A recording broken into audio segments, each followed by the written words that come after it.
अष्टडम अष्टडम अष्टडलम डम gonna. English नहीं आती है इसलिए पढ़ रहा है रोना।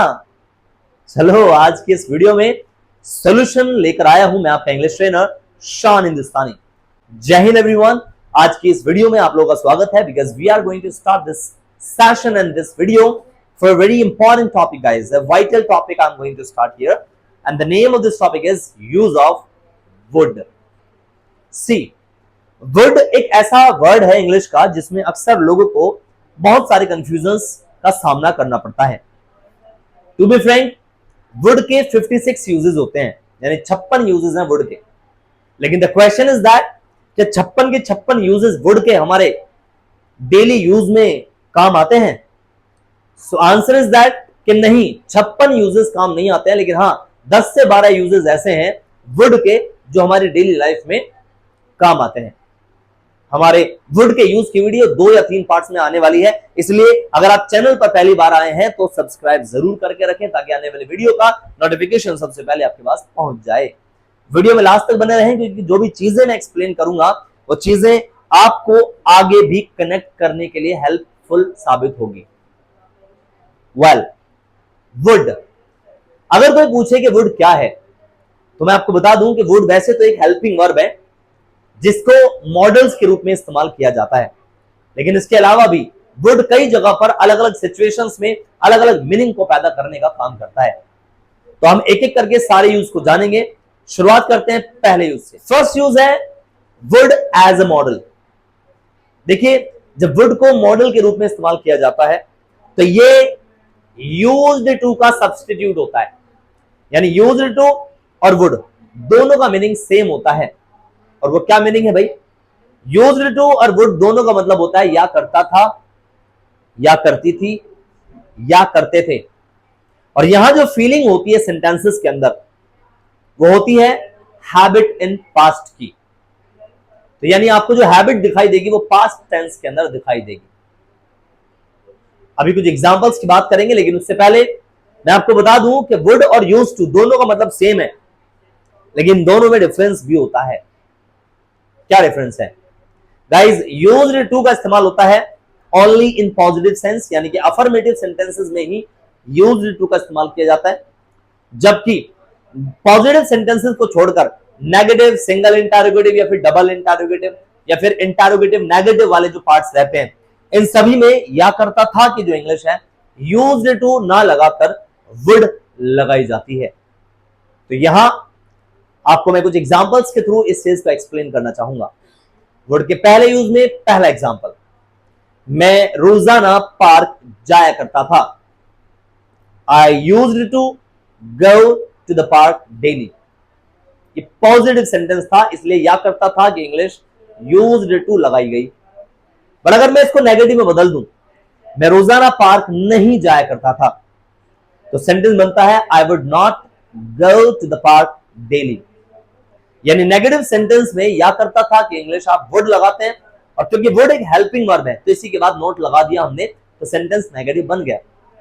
ऐसे अगर मैं कहूं क्या मैं रोजाना पार्क जाया करता था, तो जैसे ही सेंटेंस में शुरू में क्या की आवाज आती है तो ये सिंगल इंटरोगेटिव होता है और इसमें हेल्पिंग वर्ब को बाहर निकालने का एक नियम है। तो उसके हिसाब से वुड बाहर निकल जाएगा, सेंटेंस बनेगा would I go to the park daily. क्या मैं रोजाना पार्क जाया करता था? ऐसे ही मैं रोजाना पार्क क्यों जाया करता था, तो यहां पर क्यों जो वर्ड आया है क्यों, क्योंकि इंग्लिश वाई होगी और वो सेंटेंस के सबसे शुरू में आकर हेल्पिंग वर्ब को भी शुरू में लेकर आती है। तो सेंटेंस बना मैं पार्क क्यों जाया करता था, तो why would I go to the park. अगर हिंदी में रोजाना आया तो डेली भी लगा सकते हैं।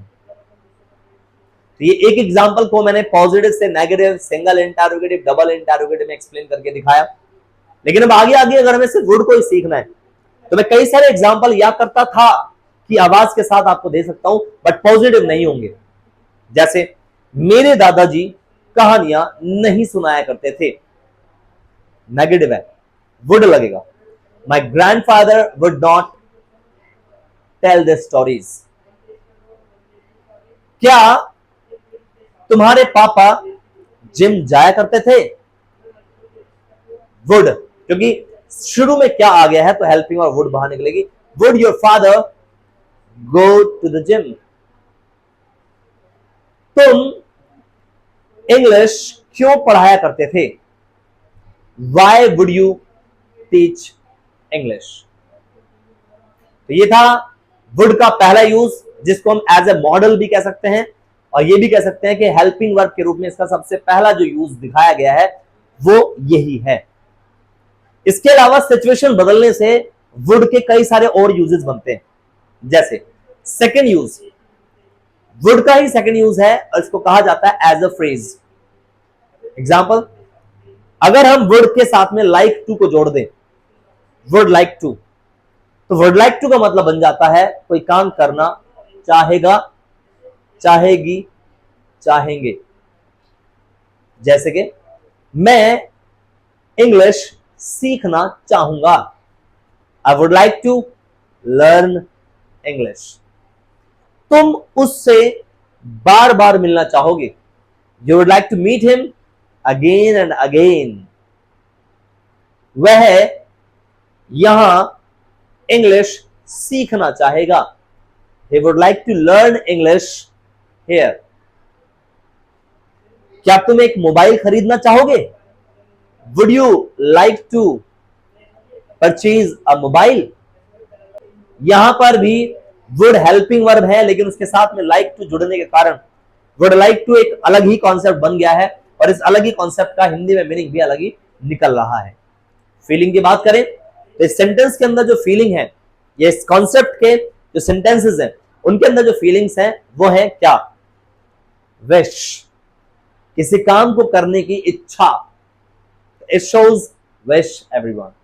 देखिए, वुड के दो यूजेस अभी तक मैंने आपको एक्सप्लेन किए, एक और यूज मैं आपको एक्सप्लेन करना चाहूंगा। एक और यूज जरा ध्यान से समझेंगे। थर्ड यूज है ये, फिर से एज अ फ्रेज, और यहां पर वुड के साथ जुड़ जाता है rather dot dot dot then. जी हां, देन, THAN वाला देन, EN नहीं, THAN, देन। तो यहां इसका मीनिंग होता है की बजाय डॉट डॉट डॉट करना पसंद करेगा, या फिर पसंद करेगी, या पसंद करेंगे। जैसे एग्जाम्पल के तौर पे, वह भीख मांगने की बजाय मरना पसंद करेगा। क्या पसंद करेगा? मरना। तो वुड रादर के साथ मरने की फर्स्ट फॉर्म लगाएंगे, सेंटेंस बनेगा he would rather die, वो मरना पसंद करेगा, देन बैग, भीख मांगने की बजाय। एक और एग्जांपल, तुम बाहर जाने की बजाय घर पे रहना पसंद करोगे, you would rather stay at home than go outside। मैं मुंबई जाने की बजाय दिल्ली में पढ़ाना पसंद करूंगा, I would rather teach in Delhi than go to Mumbai। एक और एग्जांपल, क्या तुम उससे बात करने की बजाय लड़ना चाहोगे या लड़ना पसंद करोगे?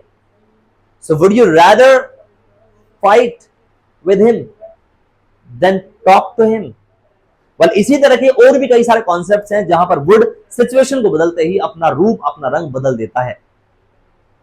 यदि आप चाहते हैं कि आगे के जो यूजेस हैं वुड के वो भी आप लोग सीखें, तो इसके लिए हमारे चैनल पर आप यदि पहली बार आए हैं तो सब्सक्राइब जरूर कर लें, क्योंकि अगली वीडियो का नोटिफिकेशन तभी आपके पास सबसे पहले पहुंच जाएगा। ब्लेम या नॉट, वुड एक कंफ्यूजिंग कॉन्सेप्ट है, लेकिन अगर इसको प्रॉपर क्लियर कर लिया जाए तो एक कंफ्यूजन दूर हो सकते हैं और आपके इंग्लिश के अंदर एक बूस्ट पैदा हो सकता है, जिससे कॉन्फिडेंस बढ़ सकता है।